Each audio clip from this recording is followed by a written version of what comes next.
students, previously we have studied the topic better tools, weapons and extended use of fire. Today we will study the topic the Chalcolithic age. So let's start. See page number 9. See here.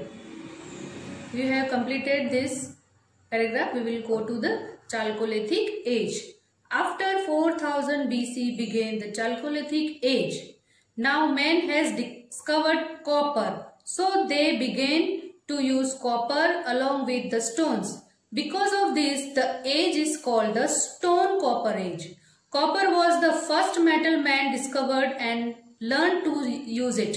So the period between the 4000 BC and 2000 BC is called the Copper Age. समझ में आया आपको? Means chalcolithic as की शुरू हुई थी उसके बाद में, है ना?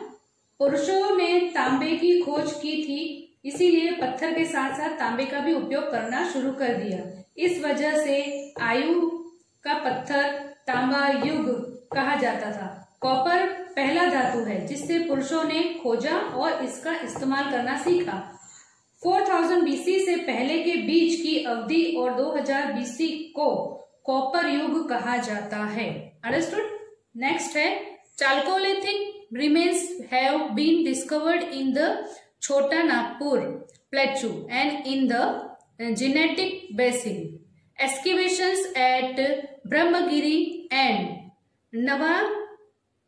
Navda Toli in Maharashtra have also unearthed many Chalcolithic tools. मतलब छोटे नागपुर के पत्थर और गंगा के बीच छोटे नागपुर के पठार और गंगा के बीच बेसिन में चाल्कोलिथिक अवशेष पाए गए.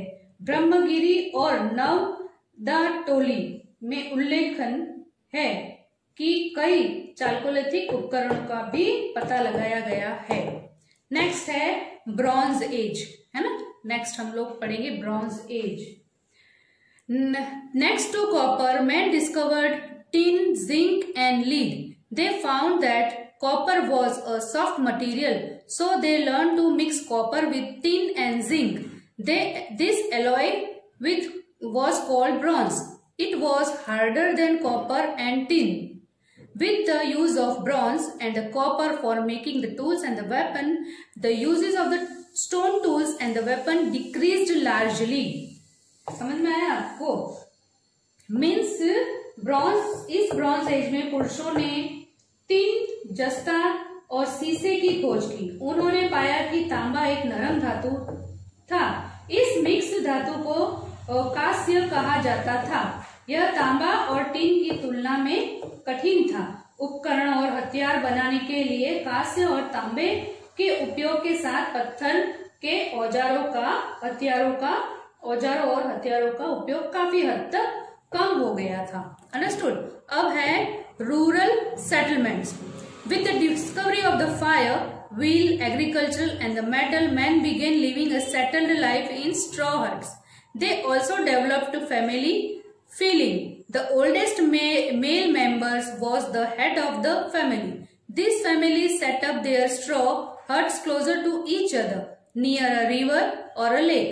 So a cluster of such huts become a small village or a settlement. These were usually built on the high ground to keep safe from rain and flood waters. The rural assessment were usually enclosed by a mud wall and a thick hedge for safety. मतलब ग्रामीण बस्तियों, पहियों और कृषि और धातुओं की खोज के साथ पुरुषों ने झोपड़ियों का भी एक स्थापना करने का सोचा. इसी व्यवसायिक जीवन को जीना शुरू करने के लिए भी सोचा. उन्होंने परिवार की भावना को कभी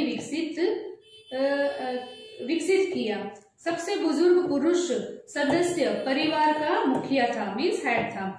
ये परिवार एक नदी या झील के पास एक दूसरे के करीब अपनी झोपड़ियां बनाते थे और वो ग्रुप में रहते थे. मीन्स इस तरह एक बस्ती बन जाती थी.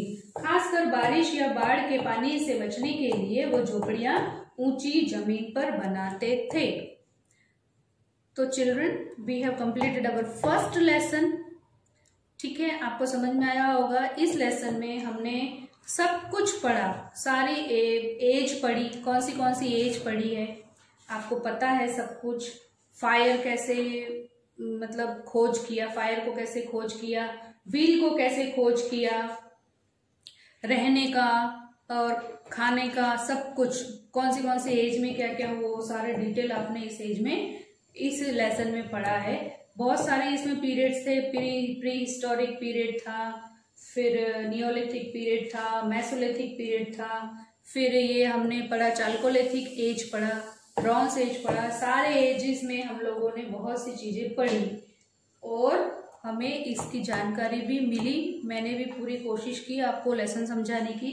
फिर भी अगर आपको डाउट है कोई तो आप स्कूल के व्हाट्सएप नंबर पे या कॉल करके आप पूछ सकते हैं। Till then bye bye, see you soon.